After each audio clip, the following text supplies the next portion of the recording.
Pozdravljeni, sem Marja Milič in gledate MoneyHow, prvi podcast o upravljanju denarja pri nas. V tokratni epizodi gostimo ministra za finance Klemna Boštjančiča.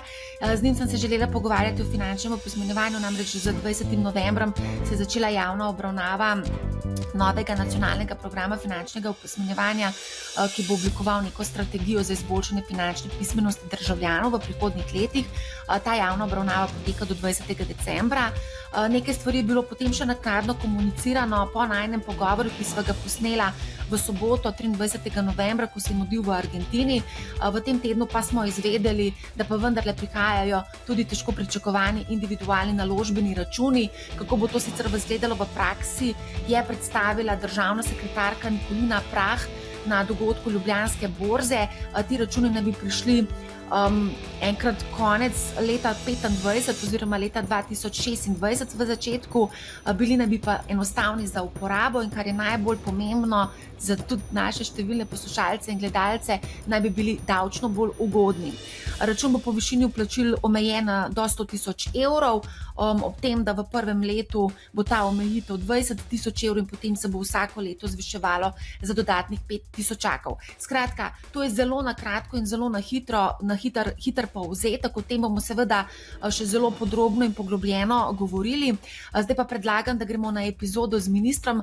Moram tudi seveda povedati, da sva bila časovno zelo omejena, tako da sva se dogovorila, da bova v prihodnje še klepetala. Tako da z veseljem pozdravljam ministra Klemna Boštjančiča, ki je prvič gost v epizodi podcasta MoneyHow. Danes se bomo pogovarjali o finančnem opismenjevanju. Mogoče, če bo dovolj časa, se dotaknemo tudi aktualnih tem. Konec koncev vaše odločitve vplivajo tudi na naš žep. Ampak preden gremo pa v debato, bi pa vsem vam rada nekaj povedala.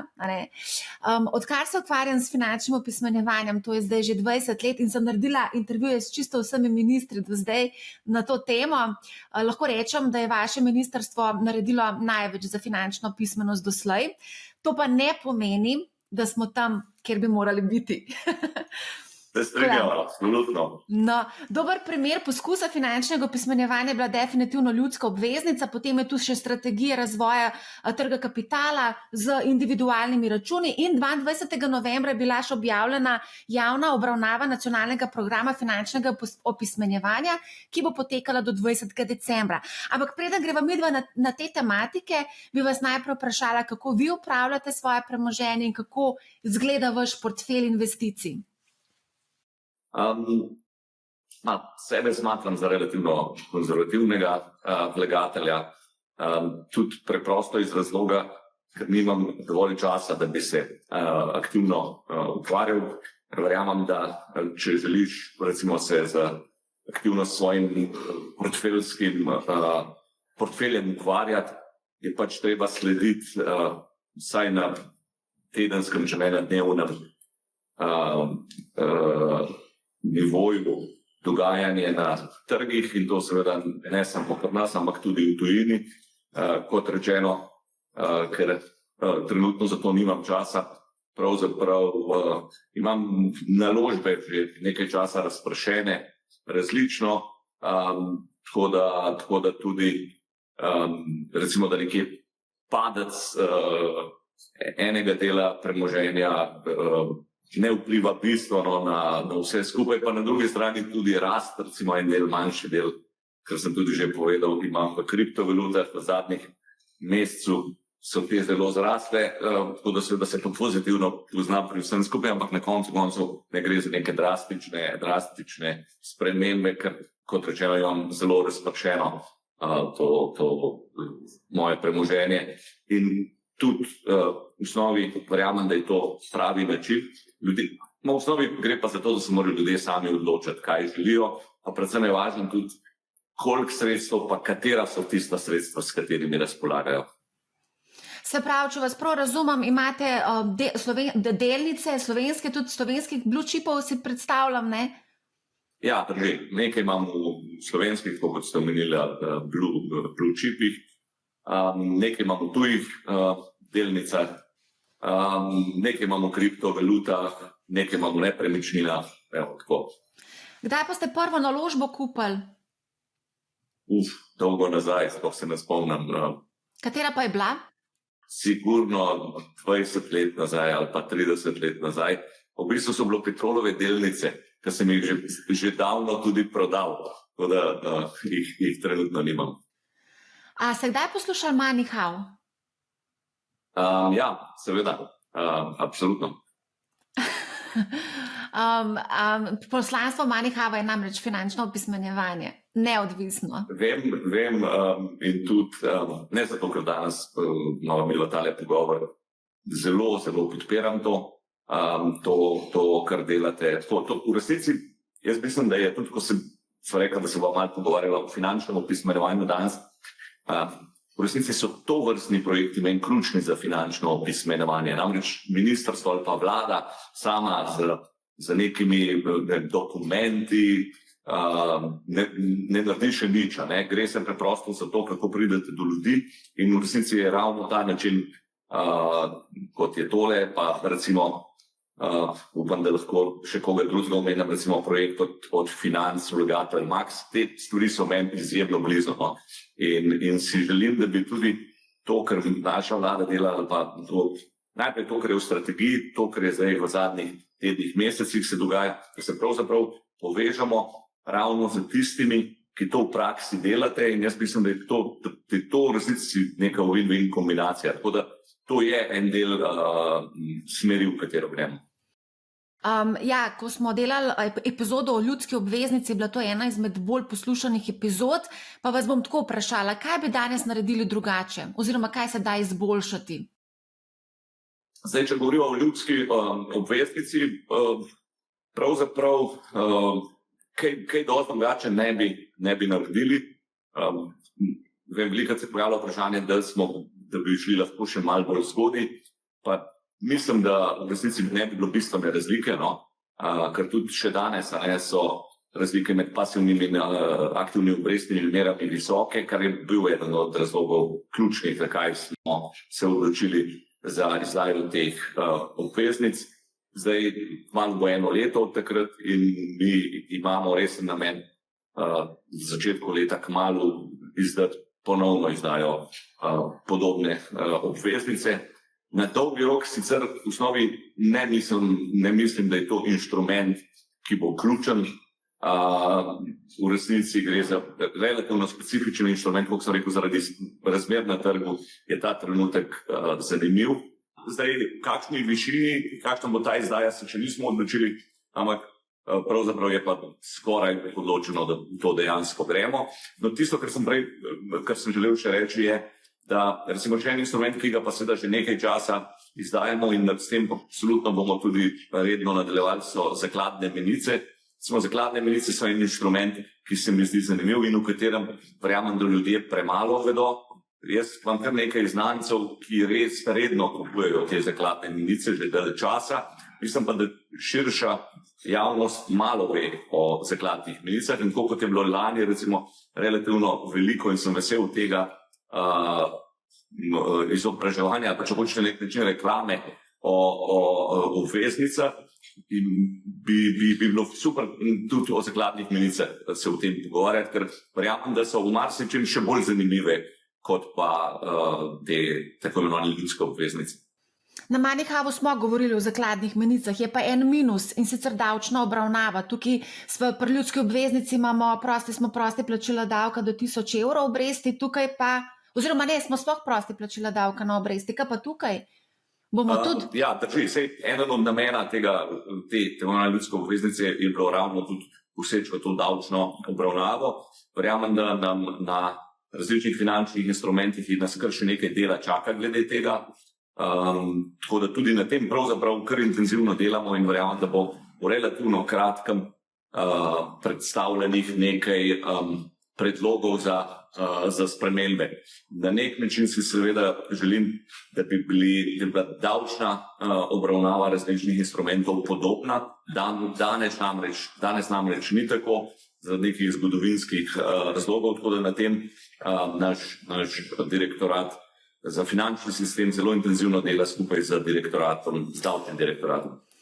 No, to najbolj skrbi naše poslušalce in gledalce Moneyhava, kaj bo z davki na druge oblike premoženja, na zdaj v nepremičninah. Smo že nekaj govorili, ne, ampak prav za delnice, obveznice in druge finančne inštrumente, kot so izvedene finančne inštrumente, ker je 40% obdavčitev. Poleg tega pa tudi se pritožujejo v smislu, da je davek na kapitalski dobiček v Sloveniji do 25% do 5 let, medtem ko na Hrvaškem si pa že prost plačila davka po 3 letih. Zdaj dva pogleda na to bom povedal. Eno je generalno, in to seveda ni samo stvar pri glede finančnih instrumentov, obdavčitev je pomembna, vendar ne rešuje vsega. Govorim predvsem zaradi tega, ker se marsikdaj obravnava davke kot čarobno paličico, ki bo rešila vse.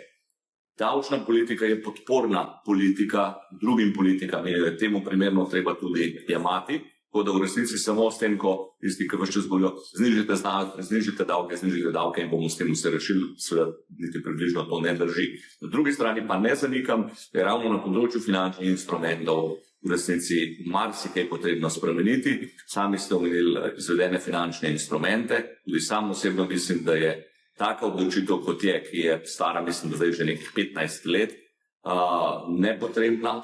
V tistem času, kot mi je znano, je bila tako visoka obdavčitev narejena prav z namenom, da se ljudi odvrne od tovrstnih naložb, ker naj bi veljale za visoko špekulativne. Danes, prej smo se pogovarjali o kriptovalutah, ki so recimo tudi ves čas pospremljene z zelo, zelo dobro reklamo. Torej, v bistvu je pravzaprav na nek način nenavadno smešno, če hočete, da kriptovalute, ki še vedno niso regulirane in temu primerno tudi v resnici neobdavčene, pa so neprimerno bolj rizične ali pa špekulativne kot izvedeni finančni instrumenti, ki so pa obdavčeni za 40% stopnjo. Absolutno to ni prav in v to bomo posegli. Se pravi, tukaj lahko pričakujemo potem neke spremembe. V kakšni časovnici? V naslednjem letu? Ja, absolutno. Zanimivo. Kaj pa nepremičnine? O tem se tudi kar precej govorilo, da se bo obdavčilo drugo, tretjo in četrto in ne vem katero nepremičnino. Prav zdaj te mesece intenzivno delamo na tem, tem že dalj časa govorimo, tako da ta izhodišča, ki jih nameravamo pravzaprav tudi v relativno kratkem času predstaviti javnosti, bodo ciljajo prav na to, torej na nek način povezati vprašanje obdavčitve premoženja, ki je nizko v Sloveniji, z stanovanjsko politiko.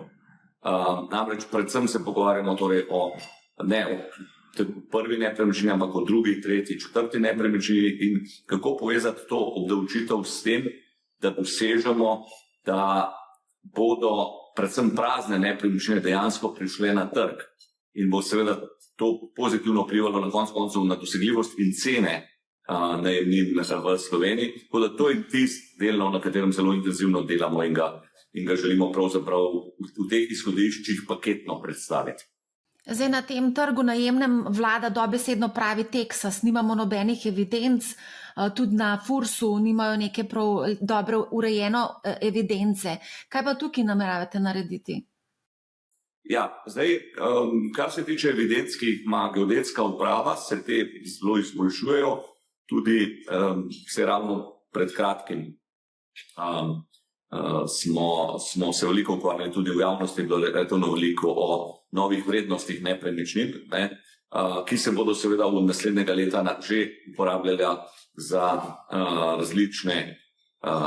različne namene. Tako da v tem kontekstu že seveda od vsega začetka tudi našega mandata smo se ukvarjali s tem, da ko se pogovarjamo o nekem vprašanju obdavčitve premoženja, je to neminovno povezano z ustreznimi evidencami in vrednosti, ker dokler tega nimamo, je nesmiselno se pogovarjati o obdavčitvi. Tukaj sem vesel, da pravzaprav tudi v preteklosti strokovnjaki, predvsem geodetska uprava, ni mirovala, tako da tukaj so stvari v veliki meri pripravljene, so kvalitetne.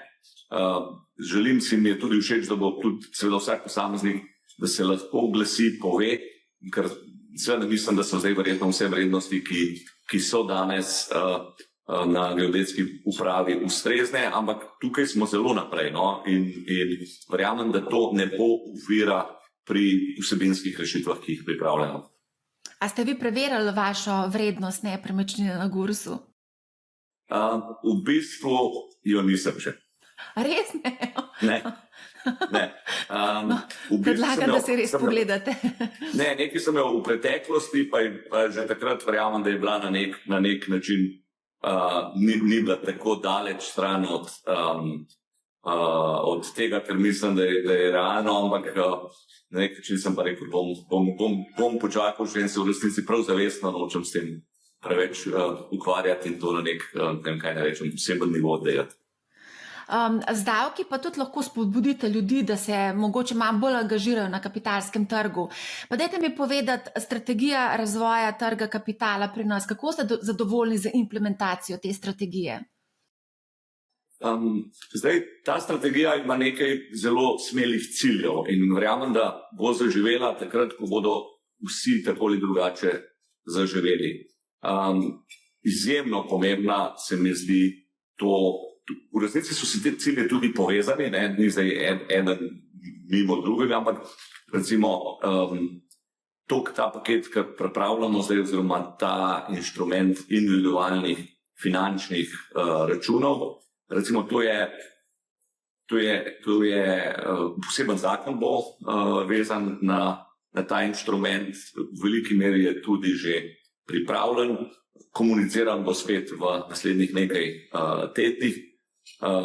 Nekaj malenkosti moramo še rešiti, tako kot običajno imamo seveda pestre pogovore, predvsem tudi znotraj Ministrstva za finance, ampak recimo predvsem ta inštrument se mi zdi zelo zanimiv, tako z vidika, ker v bistvu obravnava na nek način davčno področje, ker na nek način gre za tipičen instrument, s katerim želimo približati kapitalski trg posameznikom in v resnici začeti že tudi z mladimi. No? Tako da to je recimo tipična stvar, kjer res verjamem, da gre za eno odlično idejo ali predlog, ker si spet želim, da bo relativno veliko debate v javnosti o tem, predvsem zato, da se bodo ljudje seznanili s tem in posredno, da bo čim večje število ljudi se odločili za to, da bodo pri tem sodelovali, ker ko bodo sodelovali, pravzaprav bodo neminovno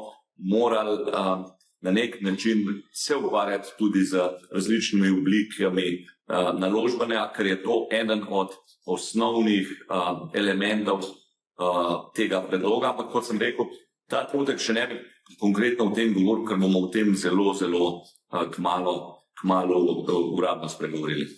Zato, ker to ne bi bilo ta predlog novega zakona, ki ne bi to urejal, ne bi sprejet do konca tega leta, če sem prav seznanjena.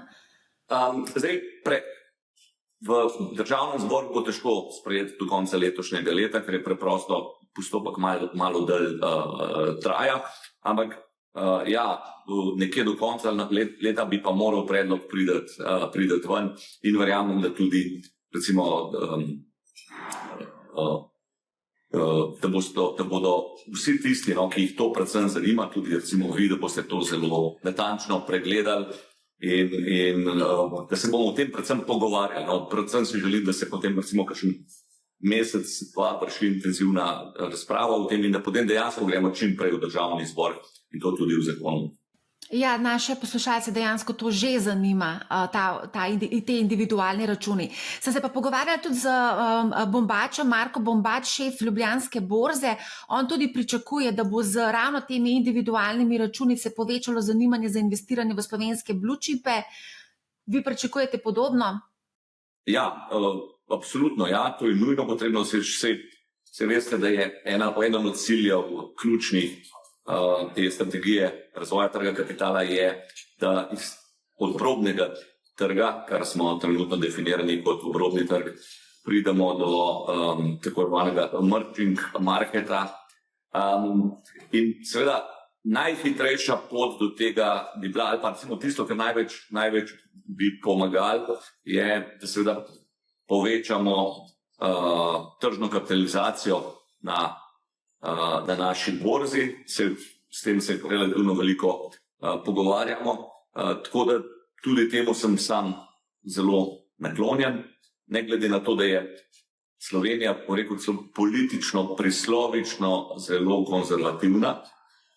Glede tega, dejstvo pa je, da seveda je delež družb v državnem lastništvu še zelo visok v primerjavi z drugimi državami. Tako da tukaj vidim veliko možnosti, predvsem pa eno smer bi omenil, ki se mi zdi zelo zanimiva in se je tudi v preteklosti izkazala kot dobra, recimo primeri privatizacije na princip IPO, kot je bil NLB-ja, ker je v resnici na nek način država še vedno zadržala največji delež, po drugi strani pa nima več vpliva na neposredno poslovanje, ker seveda so pa deleži vseh ostalih seveda precej večji. Tako da na nek način to se mi zdijo zelo, da recimo na ta način, kot je bila privatizirana Nova Ljubljanska banka, verjamem, da bi bila lahko še marsikatera državna družba, da bi namreč ob tem tudi na nek način vsem tistim skeptikom ali pa nasprotnikom privatizacije, ker bi lahko dokazali, da so to vrstne prodajni procesi ali privatizacije pravzaprav pozitivne. Ja, a pa imate mogoče kakšno konkretno idejo, katero podjetje bi dali na borzo? Nekaj se je govorilo o elektrodistributerjih. Imam veliko idej, ampak absolutno o tem ne bom govoril, zaradi tega, ker se bo začelo špekulirati in je velika verjetnost, da se potem to sploh ne bo zgodilo, ker veste, da je v Sloveniji do tega velikokrat nerazumljivo velik odpor, ki seveda ni podprt z argumenti, ampak z nekimi poceni političnimi floskulami, tako da ta trenutek bi se seveda tega zadržal. Lahko samo to, kar rečem, recimo v preteklosti se je v javnosti že pojavljala ena družba, celo mislim, da so z borze velikrat jo poudarjali kot tista, ki bi lahko bila, to je bil Dars. Jaz sem večkrat povedal, da Dars se mi ne zdi posebej primerna, zato iz preprostega razloga, ker ima država zaradi funkcije Darsa danes in v prihodnje bo imela zelo velik vpliv na njihovo poslovanje. Tudi če bi bila privatizirana, bo še zmerom ključna vloga države. Zaradi tega verjamem, da to vrstne družbe morda niso najbolj primerne za privatizacijo, ampak marsikakšna druga družba pa je. Omenjali so tudi pošto, naprimer. Ampak dober, v redu. A lahko mogoče sam skočiva še, ne vem, če ste seznanjeni s to borzno zaroko, Ljubljanska borza se povezuje še s 6 borzami in z Evropsko banko za obnovo in razvoj. Kako to komentirate? Sem zelo naklonjen temu. Tudi mi se na nivoju finančnih ministrov, recimo te srednje Evrope, predvsej pogovarjamo o tem. Vsi se zavedamo, da so naši trgi premajhni. In na drugi strani s tem, da bo vsak svojo politiko izvajal in vsak želel, da lasten trg zraste, preprosto ne bomo uspešni, ker preprosto nimamo dovolj, če hočete, mesa. Tako da v tem je ne samo, da se zelo veliko pogovarjamo, govorimo o državah, kot so seveda Hrvaška, Slovaška, deloma tudi Avstrija, Romunija, Bolgarija in tako naprej. Vsi se tega zavedamo in moram reči, da je visoka naklonjenost temu, da se začnemo povezovati in da pravzaprav bomo skupaj bistveno močnejši kot vsak posameznik. Tako da v tem kontekstu tudi vidim to dogajanje, kar se Ljubljanske borze tiče in povezovanja, zelo pozitivno, ker verjamem, da je to v interesu tudi Slovenije. Še to vas moramo vprašati vezano, pokojninske družbe nekako si želijo, da bi se zaposlene avtomatsko vključevala v sklade življenjskega cikla z možnostjo opt-out oziroma izstopa na zahtevo. Kako vi to vidite, komentirate? Mislite, da je to dobra ideja? Ja, zdaj seveda vsi vemo ali pa poznamo primer Hrvaške, kjer so seveda zaradi njihove zakonodaje pokojninski skladi postali eni največjih vlagateljev pravzaprav v regiji, tudi v Sloveniji. Seveda bom rekel, da spet odvisno iz katere strani gledaš, ima to svoje pluse in minuse. Osebno sem bila naklonjen, da bi tudi v Sloveniji morali pokojninski skladi odigrati večjo vlogo. Tudi pravzaprav cel svet kaže na to, tako da temu sem naklonjen. Bi pa vseeno rekel, da je treba biti previden, pa v veliki meri je to tudi povezano z samo spremembami na pokojninskem področju. Ta trenutek je, se veste, v obravnavi pokojninska reforma, gre za ene velike premike. Del tega seveda bi lahko bil tudi ta drugi, pa morda celo tretji steber.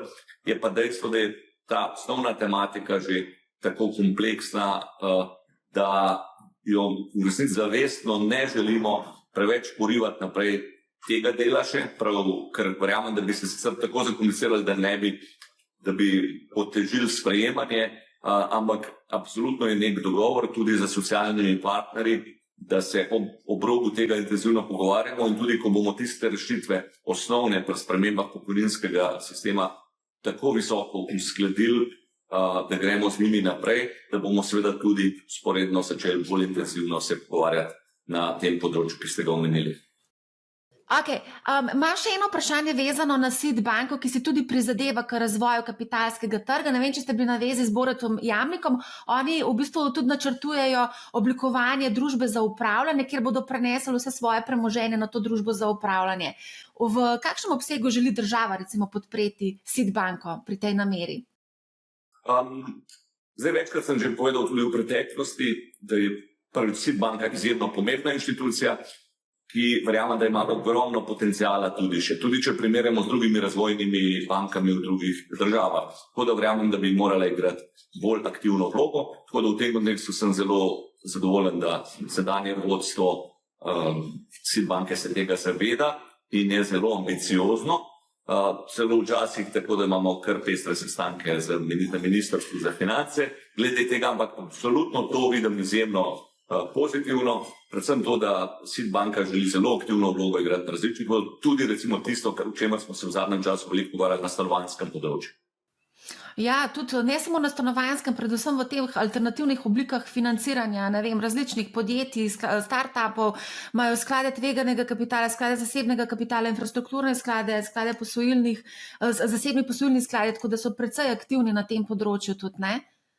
Drži, je pa tudi res, da to področje financiranje raznih alternativnih investicij, pa že v začetek alternativnih investicijskih skladov. Kot prvo, verjamem, da je v Sloveniji to okolje zelo profesionalno. Namreč kar nekaj upravljalcev skladov imamo, ki so na zelo visokem nivoju, tudi veliko teh ljudi je bilo šolanih v tujini in znajo delati, poznam njihov način dela, tako da sem zelo pozitiven in imajo pa težave seveda dobiti dovolj kapitala, spet na eni strani zaradi prislovično konzervativnih slovenskih vlagateljev, kar se začne tako pri recimo zavarovalnicah, v resnici pri slovenskih institucionalnih vlagateljih. Tako da na nek način se tudi mi predvsej trudimo v tem, da bi te institucionalni vlagatelji, ali so to zavarovalnice, banke, pokojninski skladi, tudi neke družbe več vlagale v slovenske sklade, ne pa v tuje. Pa druga stvar, recimo, kjer jo tudi sam osebno se kar precej angažiram, je, da bi tuje institucionalne investitorje dobili v Slovenijo. Recimo konkretno govorim o Evropski banki za obnovo in razvoj, ki relativno veliko investira v to vrstne naložbe in precej se pogovarjam tudi sam z njimi o tem, da bi bilo potrebno ali pa da si želimo te naložbe videti v Sloveniji, ne pa samo v neke sklade, ki so, ne vem, hrvaški, bolgarski, slovaški, finski in tako naprej, ki potem v Sloveniji vršijo te naložbe. Jaz, kot rečeno, res imam visoko mnenje o upravljalcih slovenskih alternativnih skladov in mislim, da so več kot kompetentni, da tudi to vrstne institucije v njih vlagajo, tako da na tem področju se kar nekaj dogaja. Ja, se strinjam. Bi pa vseeno večkrat se vrnila nazaj na SID banko, ko ste rekel, da se angažira tudi predvsem na stanovanjskem področju. Kaj konkretno ste tukaj mislili? Zdaj, kot veste, že nekaj časa se vlada naša, je pa to razdeljeno seveda v osnovi pristojnost Ministrstva za solidarno prihodnost. Eno od strateških ciljev je pač pospešiti stanovanjsko politiko, konkretno predvsem povečati nabor teh javnih najemniških stanovanj, ki bodo na voljo po ugodni ceni ali pa po ugodnih najemninah. Tako da se bodo predvsem mladi lahko za štart za nekaj let privoščili tako stanovanje in da bo najemnina tako nizka, da bodo zraven lahko seveda še varčevali za to, da bodo nekoč kupili svoje stanovanje. Tako da v tem kontekstu se veliko dogaja, nas čaka še nekaj dela, predvsem usklajevanja med dvemi ministrstvi, to je Ministrstvo za solidarno prihodnost in Ministrstvo za finance, ampak znotraj tega tudi SID banka želi igrati zelo aktivno vlogo in to podpira. No, super. Zdaj pa hitiva naprej, greva skočiti na začele se je javna obravnava novega nacionalnega programa finančnega opismenjevanja. Kakšni so cilji in ali bo postalo finančno opismenjevanje del obveznega učnega načrta za osnovne in srednje šole? Jaz sem večkrat povedal, da si to izjemno želim. Bil sem tudi na začetku precej neprijetno presenečen, ker smo že leta 2022, ko sem to nekajkrat omenil, ker seveda sem na nek način dobil kakšen udarec iz strani, pa to je bil skrit predvsem o tem, da to pa gre za strokovno vprašanje, ki se ne smejo politiki z njim ukvarjati. In potem seveda sem jaz naprej raziskoval o tem, kdo pa so te strokovnjaki, ki pa si to, in to so vedno ljudje v nekih zavodih, ki se s tem že leta in leta ukvarjajo. Temu izrazito oporekam, ne stroki kot taki, ampak predvsem dve področji, da ne bom preveč dolgo vezal, sta taki, v katerih ne dvomim, tudi vrsto argumentov, zakaj mislim, da je to nujno postati del obveznega izobraževanja. To je, eno je finančno opismenjevanje, drugo je pa digitalizacija. V resnici gre v veliki meri tudi eno z drugim skupaj, ker je skozi bolj povezano. Finančni instrumenti, a pa to, kar danes na trgu, je pravzaprav vse povezano z digitalizacijo in skozi bolj bo. Tako da glede tega sem zelo glasen. V tem tednu sva imela z novim ministrom za šolstvo debato prav o tem. In glede tega lahko samo zagotavljam, da bo Ministrstvo za finance izjemno tečno, skupaj z Ministrstvom za digitalizacijo, za to področje digitalizacije. Tako da jaz se tukaj absolutno ne bomo ustavili in želimo slišati resne argumente, zdaj jih nisem, zakaj to ne bilo, ampak generalno vse moram reči, da je na tem nivoju politike vlade naklonjenosti, tudi nov minister je temu zelo naklonjen. Ja, nov minister prihaja iz Zavoda za šolstvo in tam so dejansko v zadnjih 10 letih kar precej blokirali. V bistvu ena oseba, če smo čisto konkretni, ki jo tudi jaz poznam. A lahko greva mogoče saj še skočva na aktualno tematiko Donald Trump, izvolitev Trumpa, na eni strani liberalizacija trga, pri njih ščiti lokalne njihovo podjetje, na eni strani potem Kitajci, na drugi strani nas bombardirajo oziroma želijo z raznimi carinami nekako nas, kako bi rekla, udariti, tudi Trump. Kako bo, kje je Slovenija, kje je tukaj Evropa, kako se pripraviti na vse to? Jaz bi rekel, da to dogajanje, ki je globalno v zadnjih letih in seveda ga ne vidim kot pozitivno, vidim ga negativno, je posledica zgrešenih politik v preteklosti. In to verjamem, da zgrešenih politik Evrope in tudi ZDA.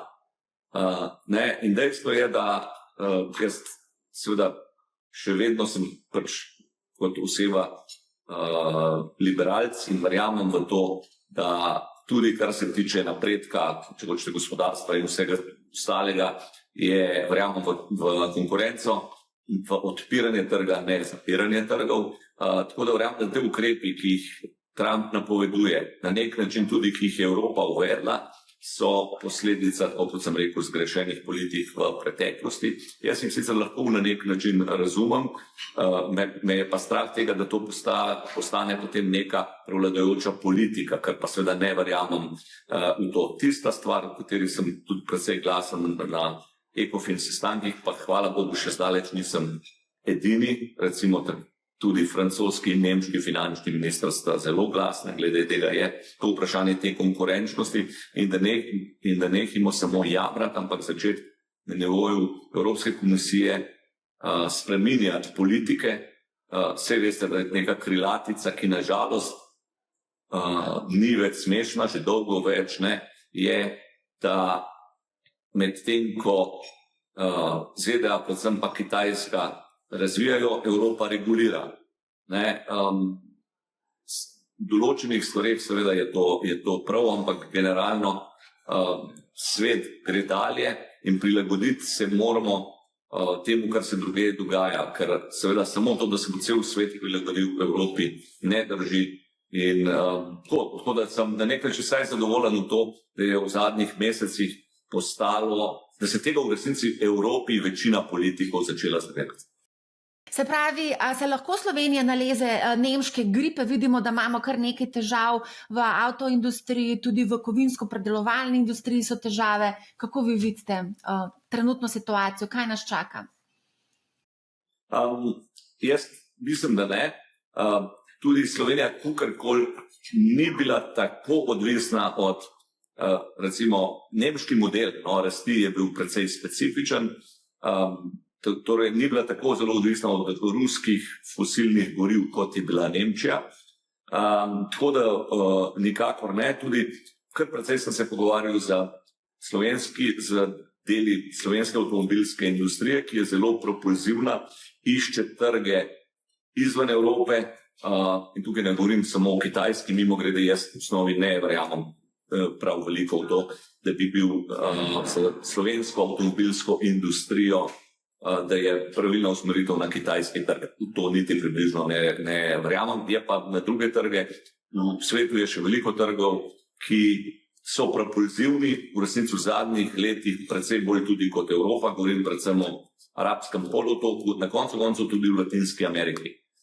In recimo, da je to tisti del, kamor mislim, da bi se morala naša industrija usmeriti in kjer jim mora tudi vlada nuditi vso ustrezno podporo.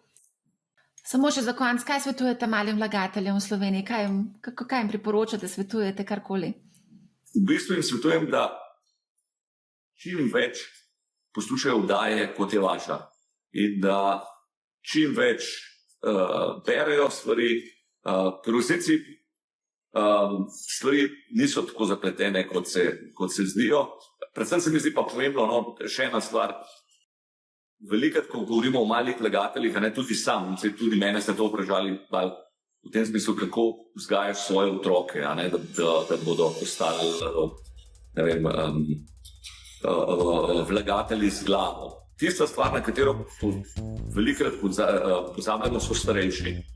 Jaz poznam sam osebno kar nekaj primerov starejših, ki so vlagali recimo v kriptovalute in tudi zelo veliko izgubili. Ne zaradi tega, ker bi padle na trgu, ampak zaradi tega, ker je šlo za prevare. Tega je namreč ogromno, tako da meni se zdi to izjemno pomembno. Tako da bi si predvsem želel, da bi, ko govorimo o finančnem opismenjevanju in o izobraževanju, to spravil ne samo na mlade, ne na te generacije, ki so stare med 10 in 30 let, ampak v resnici tudi na vse ostale, tudi starejše, tudi upokojence.